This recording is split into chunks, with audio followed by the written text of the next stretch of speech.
I never expected to discover my husband's betrayal during what should have been a normal Sunday brunch. But there I was, frozen in my own hallway, listening to him plot with his parents about how to get his hands on my family's money.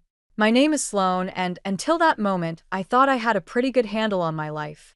I'm a music teacher, married to Reed, who I thought was the love of my life, and mother to our amazing 3-year-old daughter, Lila. My parents built a comfortable life for themselves through hard work, and I've always been proud to follow their example of independence. She just needs the right push, Reed was saying in our living room, his voice carrying that smooth, confident tone he usually reserved for his sales pitches. If we can convince her to quit teaching, she'll have to rely more on her parents' support. I pressed myself against the wall, my heart pounding. Lila was upstairs taking her nap, and I'd just come back from checking on her when I heard them talking. "Darling, you're being too subtle," my mother-in-law Camille's voice dripped with honey-coated venom. "That salon chain her mother runs is worth millions. Sloane needs to understand that her little music teaching career is, well, beneath her potential." Beneath her potential? I mouthed silently, my hands clenching into fists. "It's not that simple," Reed sighed. "Sloane's stubborn about her independence. She gets that from her father."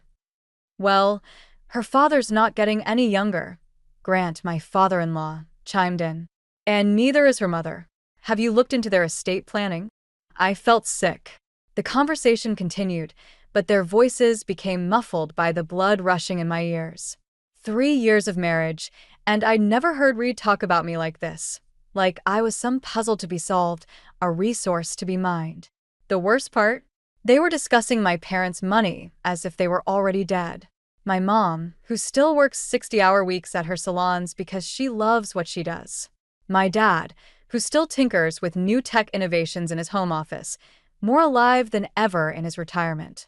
I must have made some sound because the conversation in the living room suddenly stopped. Taking a deep breath, I straightened my shoulders and walked in, plastering on my best teacher smile, the one I use when catching students passing notes in class. "Hey everyone," I said, proud of how steady my voice sounded. "Having a nice chat?" Reed's face flickered with something. Guilt? Concern? Before settling into his usual charming smile. "Hey, babe. We were just talking about your career." "Oh." I picked up my coffee mug from the side table, needing something to do with my hands. "Anything interesting?" Camille jumped in, all perfectly manicured nails and practice concern. "Darling, we were just discussing how you could have so many more opportunities if you weren't tied down to teaching. With your family's resources." "My family's resources," I interrupted, taking a slow sip of my now cold coffee, "are exactly that. My family's." The room went quiet.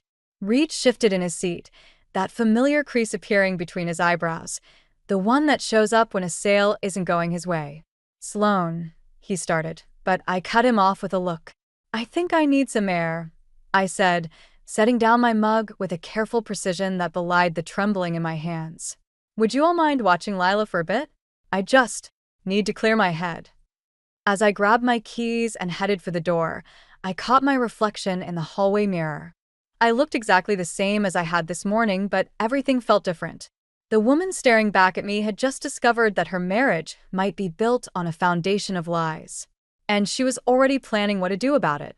The week after I overheard Reed's conversation with his parents, I found myself sitting at my parents' dining table, watching my mother arrange flowers like nothing was wrong with the world. I hadn't told them about what I discovered yet. How do you tell your parents that their son-in-law sees them as a walking investment portfolio? "You're quieter than usual," Mom said, trimming a stem with practiced precision. "Is everything okay with Lila?" "Lila's perfect," I replied, managing a small smile. "She's with Reed at his parents' house." Mom's hands stilled for a moment. "Ah, Camille and Grant's." The way she said their names told me everything I needed to know about her opinion of my in-laws. I should have paid more attention to her instincts 3 years ago. "They're hosting a dinner tonight," I continued, tracing the wood grain of the table with my finger, "to discuss a new business venture." Dad looked up from his tablet, his engineer's mind already clicking into gear. "What kind of venture?" "I don't know yet, but they specifically requested that you and Mom come too." "Did they now?" Mom's voice had that edge to it, the same one she used when dealing with difficult suppliers for her salon chain. How interesting. The doorbell rang before I could respond. My stomach dropped when I saw Reed through the window, arriving early with his parents in tow. Lila wasn't with them. "Where's Lila?" I asked as soon as they entered. "The nanny's watching her," Reed answered smoothly, kissing my cheek. "We thought it would be better to discuss business, without distractions." I caught the look that passed between my parents. They'd always supported my decision to keep teaching after Lila was born, unlike Camille, who called it playing at having a career. Dinner was a masterclass in passive-aggressive warfare. Camille praised Mom's cooking while simultaneously suggesting she must be too busy with her little salons to cook often. Grant kept steering the conversation toward retirement planning, while Reed maintained his salesman's smile, watching everyone like he was waiting for the perfect moment to close a deal. "So," Reed finally said, setting down his wine glass, "we wanted to discuss an exciting opportunity." "Here it comes," I thought. "There's this amazing property development project," he continued. "Premium location, guaranteed returns. But we need initial investors." My father's expression didn't change, but I saw his hand tighten around his fork. "And you're bringing this to us because—" "Because family should help family," Camille jumped in. "And with your resources, it would be such a shame not to." "Our resources," my mother interrupted, "are already allocated to expanding the salon chain. We're opening 3 new locations next month." I watched Reed's face fall slightly before he recovered. "But surely some diversification would be wise? Marlo, your business is successful, but property development could provide much better returns." "Better returns than the business I built from nothing?" Mom's voice could have frozen hell. "The business that put Sloan through college debt-free?" "That's not what Reed meant," Camille said quickly. "We just think—" "I know exactly what you think," I cut in, surprising myself with how calm I sounded. "You think my parents' money is your safety net. You think my mother's business is just a stepping stone to something better. You think I should quit my job and let my husband handle the finances." The room went dead silent. Reed stared at me, his charm cracking to reveal something darker underneath. "Have you been eavesdropping on private conversations?" "Private conversations about my family's money?" I stood up, my chair scraping against the floor. "Yes, I heard everything last Sunday. And I've been watching you ever since, waiting to see if you'd come clean. Instead, you brought your parents here to help you pitch this scheme." "Sloan," Reed started, but my father cut him off. "I think it's time for you all to leave," Dad said quietly. His calm tone carried more weight than any shout. As they left, Reed lingered in the doorway. "We'll talk about this at home." "No," I replied. "We won't, because I'm staying here tonight, with my daughter. You can't just watch me." After they left, I sat between my parents on the couch, feeling like a kid again. Except this time, the monster wasn't under my bed. It was wearing my wedding ring. "I'm so sorry," I whispered. Mom squeezed my hand. "Don't be sorry. Be smart." And in that moment, I knew exactly what I needed to do next. I never meant to become a detective in my own marriage, but there I was at midnight, scrolling through Reed's laptop while he slept upstairs. The house was silent except for the hum of the heating system and my racing heart. What started as a gut feeling led me to his email. The password was still Lila's birthday, something that should have been sweet but now felt like another manipulation. My hands trembled as I clicked through folder after folder, each one revealing another piece of the puzzle I wished I'd never started solving. "Oh God," I whispered, staring at a bank statement. The numbers didn't lie. Reed had been hemorrhaging money for months. Failed investments, hidden credit cards, loans I never knew about. But what made my stomach turn was an email thread with his parents about accessing Marlo's business accounts. The floor creaked behind me. "Find what you're looking for?" I spun around to find Reed standing in the doorway, his face half hidden in shadow. He didn't look angry.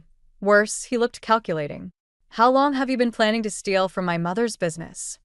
My voice was steady, despite the tremor in my hands. Steal is such an ugly word. He stepped into the room, running a hand through his sleet-messed hair. I prefer to think of it as redistributing family resources. Family resources? I laughed, but there was no humor in it. You mean the business my mother built from nothing? The one she worked 18-hour days for? The one that could save us? He slammed his hand on the desk, making me jump. Do you know what it's like, living in the shadow of your family's success? Having everyone compare me to your father?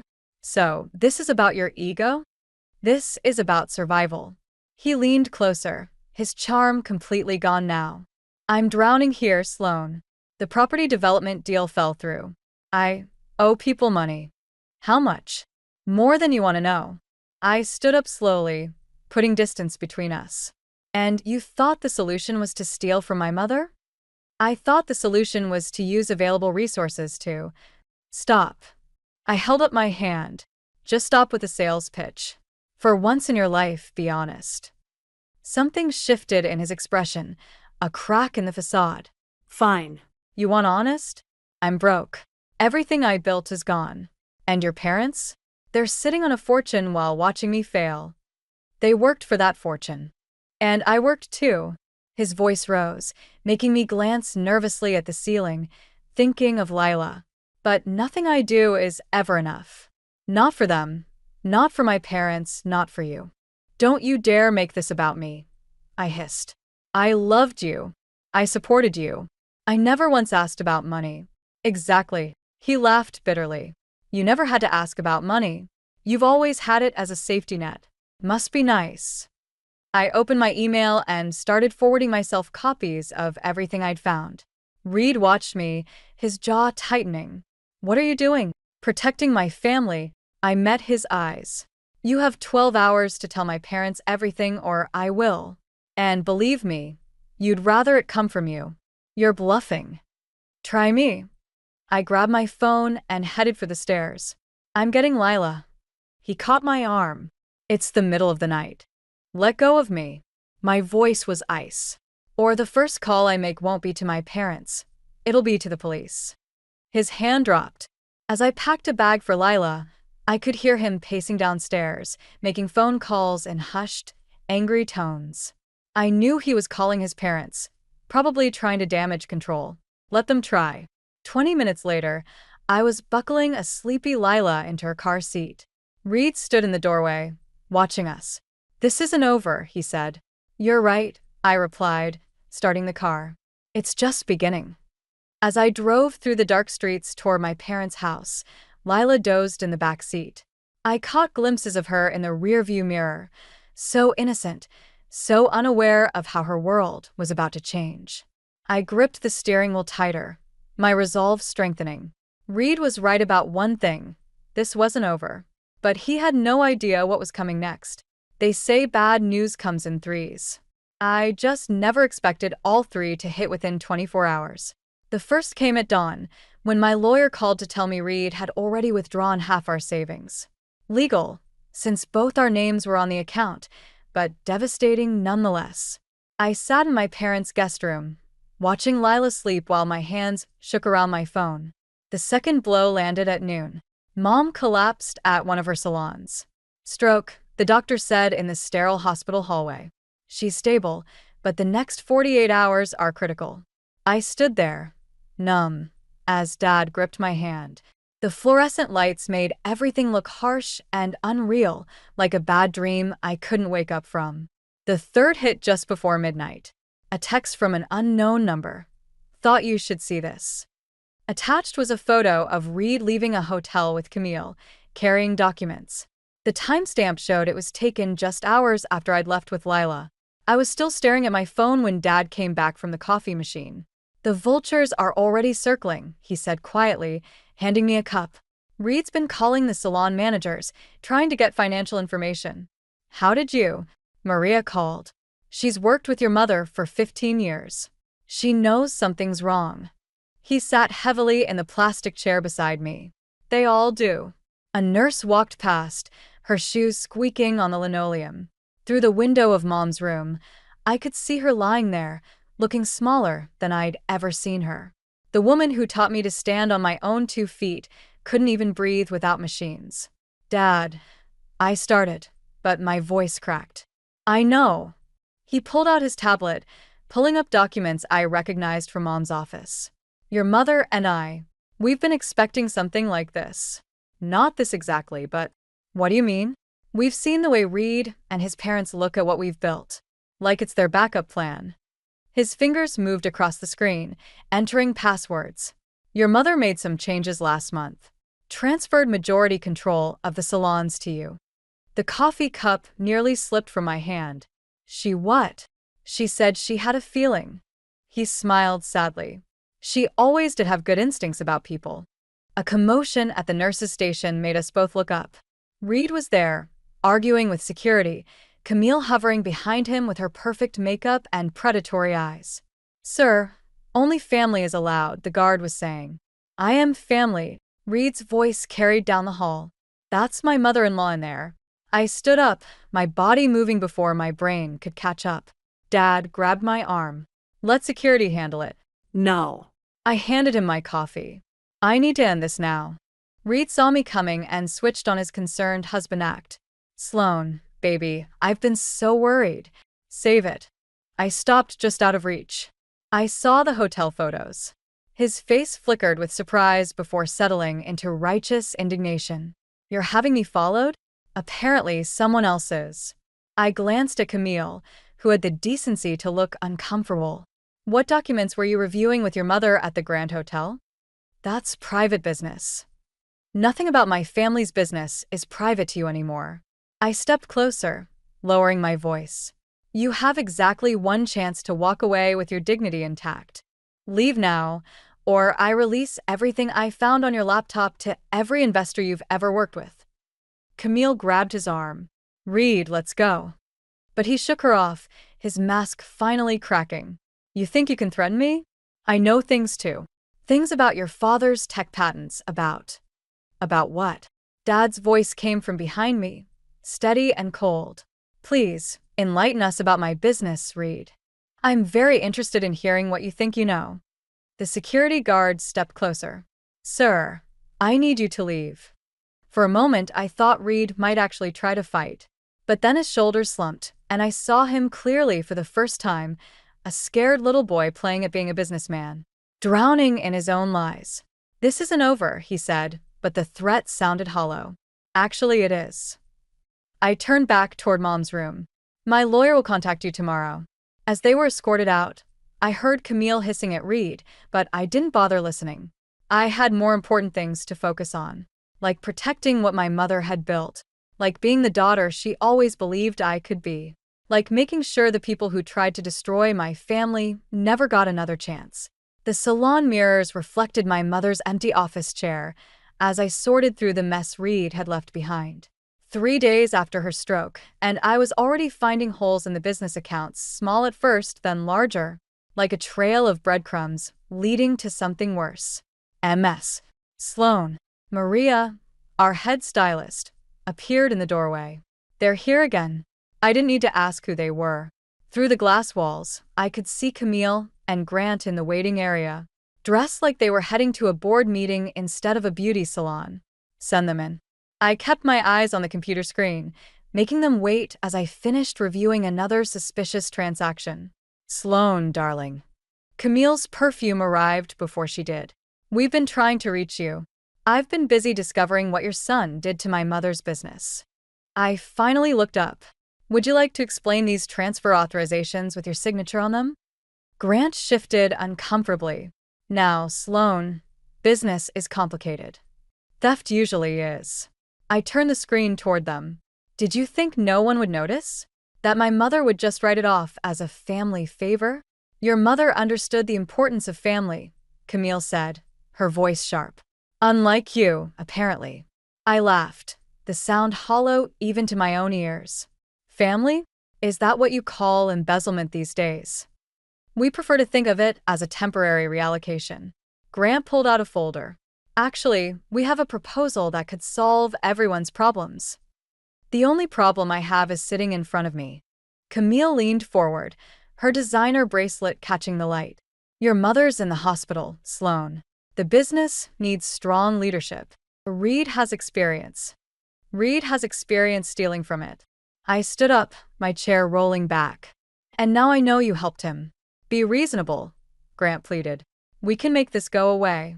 Sign over controlling interest to Reed, and we'll forget about pressing charges for the irregularities we found in your father's tech patents.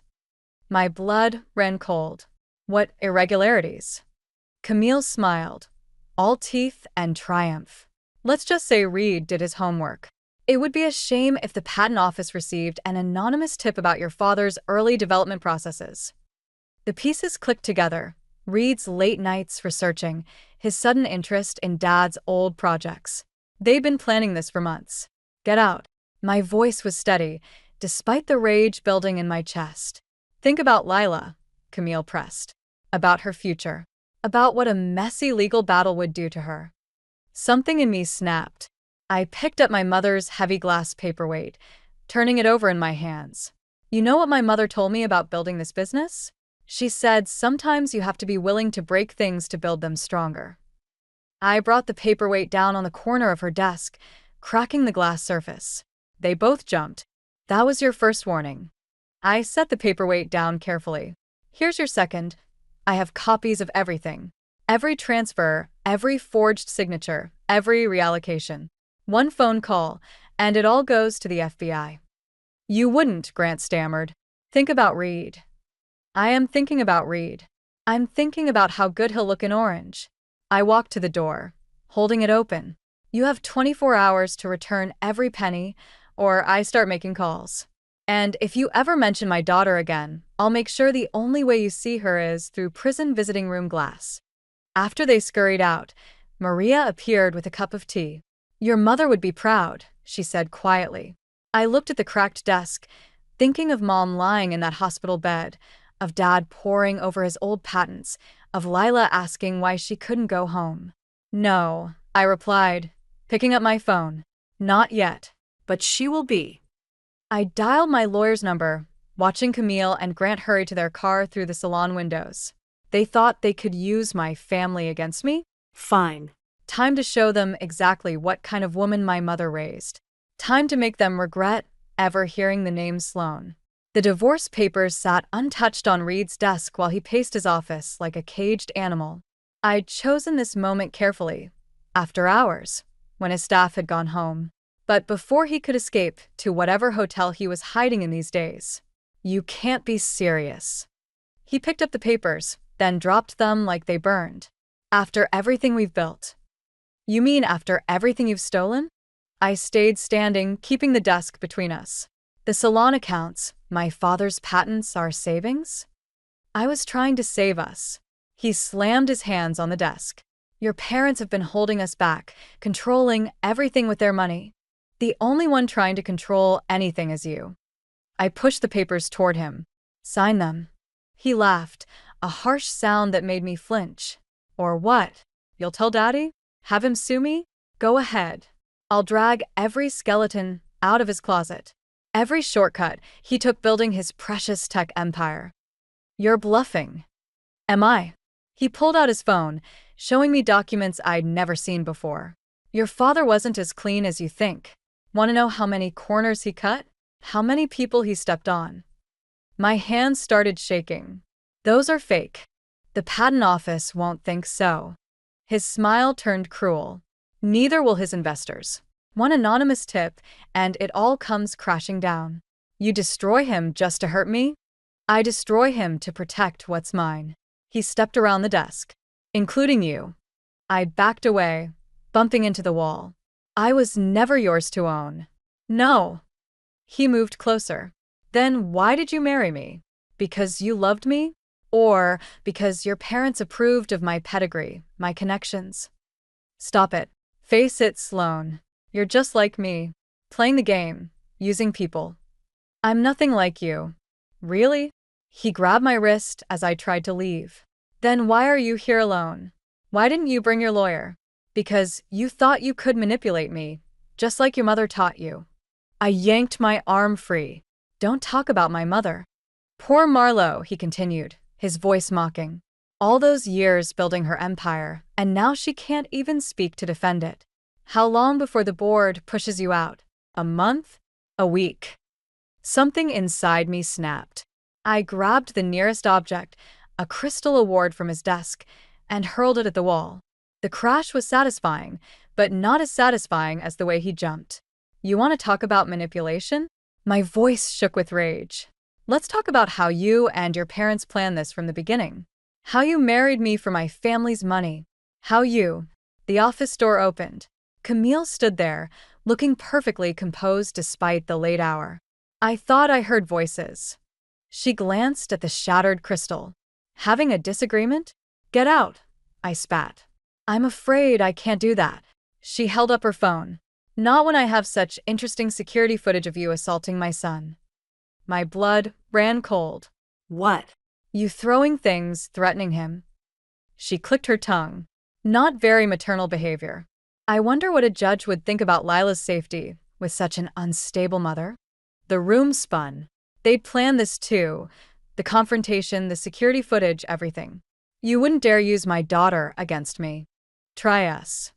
Reed's voice was soft, dangerous. Sign over your controlling interest in the salons, and we forget this happened. Fight us, and you'll lose everything. The business, your father's reputation, and Lila. I looked between them, mother and son, so alike in their calculated cruelty. All my careful plans, my evidence of their theft, meant nothing if they could paint me as unstable, dangerous. I'll give you 24 hours to decide, Camille said, as if offering a generous gift. Choose wisely. They left me there, surrounded by shattered crystal and broken dreams. My phone buzzed, a text from Dad about Mom's condition worsening. Another from my lawyer warning about Reed's countersuit. I slid down the wall, the divorce papers scattered around me like fallen leaves. For the first time since this nightmare began, I had no idea how to fight back. But I knew one thing. I couldn't let them win. Not just for me, but for Lila. For Mom. For everything our family had built. I just had to figure out how. The moment I walked into Reed's parents' house, I knew something was wrong. The place was too quiet, too still, like a trap waiting to be sprung. I found them in the study, Reed, Camille, and Grant, arranged like a tribunal behind the massive oak desk. The security footage from Reed's office played silently on a laptop between them. Where's Lila? I asked, my voice steady despite my racing heart. Safe, Camille replied. With the nanny. We thought it best to handle this professionally. I set my own laptop on the desk. Funny. I was thinking the same thing. Reed's smirk faltered when I opened it, revealing a video chat window.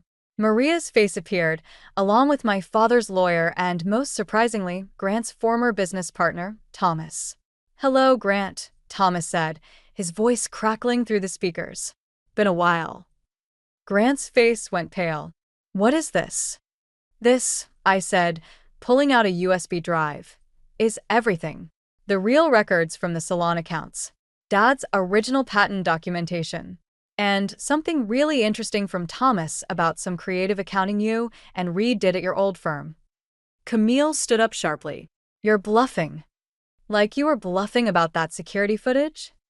I played my own recording from my phone, which had captured the entire setup at Reed's office. Amazing what modern phones can do, isn't it? Reed lunged for my laptop, but I was faster, stepping back. Don't bother. It's all backed up. And if anything happens to me or Lila, it goes straight to the FBI. You destroy your own family? Reed's voice cracked. Your daughter's future? No, Reed. I'm saving it. From you. We can still work this out, Camille interjected, her perfectly manicured hands spreading in a placating gesture. We're family. Family? I laughed. Family doesn't steal from each other. Family doesn't use a 3-year-old as leverage. Family doesn't. Oh, spare us the moral high ground, Reed snapped. You're just like us, using whatever advantage you can get. The difference is, I'm not doing this for money. I turned to Thomas. Show them. Thomas shared his screen, displaying financial records that made Grant audibly gasp. This is what they really took from your mother's business, Sloan. And this. More documents appeared. This is what they were planning to do next. The room went silent except for the hum of the laptop fans. I watched their faces as they realized just how thoroughly I'd outmaneuvered them. "Here's what's going to happen," I said, pulling out a stack of papers. "You're going to sign these, all of you. Full confession of the theft, immediate repayment of everything you took, and a legally binding agreement to stay away from my family's businesses forever. And if we refuse?" Camille's voice trembled slightly. "Then Thomas sends everything to the SEC. I'm sure they'd be very interested in Grant's creative accounting methods. And Reed." I met his eyes. "Those investors you scammed? They're very eager to talk to the FBI." Reed slumped in his chair, the fight draining from him. "You've been planning this all along. I learned from the best." I pushed the papers toward them. "You taught me how to play the long game, remember?" One by one they signed. Even Camille, though her hand shook with barely suppressed rage. As Thomas and the lawyer witnessed the signatures virtually, I felt no triumph, only exhaustion. "One more thing," I said, pulling out the divorce papers. "Full custody of Lila. Non-negotiable." Reed stared at the papers for a long moment. Can I still see her?" "Supervised visits. If you get help. Real help, not just playing the victim." He signed without another word. As I packed up my laptop, Grant spoke for the first time. "What happens now?" I paused at the door. "Now? You get to experience what it's like to build something honest for once. To earn what you have." I looked at each of them in turn. "Consider it a gift. More than you gave my family." I left them there, surrounded by the ruins of their schemes, and went to collect my daughter. It wasn't the revenge I'd originally wanted, but it was something better, justice, with a chance for redemption. Mom would have approved. 6 months later, I stood in my mother's renovated office, watching the sunset paint the salon windows gold. The place hummed with the familiar sounds of hair dryers and quiet conversation, a symphony Mom had conducted for decades. "Ms. Sloan." Maria appeared in the doorway. "Your 4 o'clock is here." I checked my watch, surprised. "Send him in." Reed looked different, thinner, less polished. The designer suits were gone, replaced by a simple button-down and jeans. He carried a thick folder and something else I couldn't quite see. "Thanks for meeting me," he said, hovering in the doorway like a stranger, which I supposed he now was. "Lila's excited about the zoo tomorrow," I offered, keeping things neutral. The supervised visits had been going well, better than I'd expected. He nodded, then placed the folder on my desk. "I've been doing some research about small business loans, specifically for salon expansions. There's a program that could help with those 3 new locations you're planning." I stared at him. "Why?" "Because I owe you. More than money." He shifted uncomfortably. "I've been working with a financial advisor, helping other people avoid the mistakes I made. It's good work. Honest work." "And your parents?" "Haven't spoken to them since the divorce. They're in Florida now, trying to rebuild with what's left." He paused. "I'm not asking for forgiveness, Sloan. Just a chance to do something right for once." I opened the folder, scanning the carefully organized documents. The research was thorough, professional, exactly what the business needed. "Why now?" "Because Lila asked me something at our last visit." He pulled out what he'd been holding, a framed photo of Mom cutting the ribbon at her first salon opening. "She wanted to know if her grandmother was a superhero because of how you talk about her." My throat tightened. "What did you tell her?" I told her the truth. That her grandmother built something amazing, and that her mother is even stronger for protecting it. He set the photo on my desk. "I found this in my parents' storage. Thought it belonged here instead." I picked up the photo, remembering that day. I'd been 12, watching Mom shine with pride as she built her dream from nothing. Just like I was doing now. "The loan program," I said finally. "Is it legitimate?" "Completely. I'll send all the information to your lawyer first. No strings, no involvement from me unless you want it." I studied him, this new version of Reed, humbled but somehow more real than the polished salesman I'd married. "I'll think about it." He turned to leave, then stopped. You know what the hardest part was? Realizing I had everything I needed already. A family, a home, love. I just couldn't see it through my own greed. And now, Now I see clearly. He smiled sadly. Too late, but clearly. After he left, I sat at Mom's old desk, my desk now, and looked at the photo. The setting sun caught the glass, reflecting my own face over hers. Different women, different battles, same determination. My phone buzzed with a text from Dad. Mom squeezed my hand today. Doctors say it's a good sign.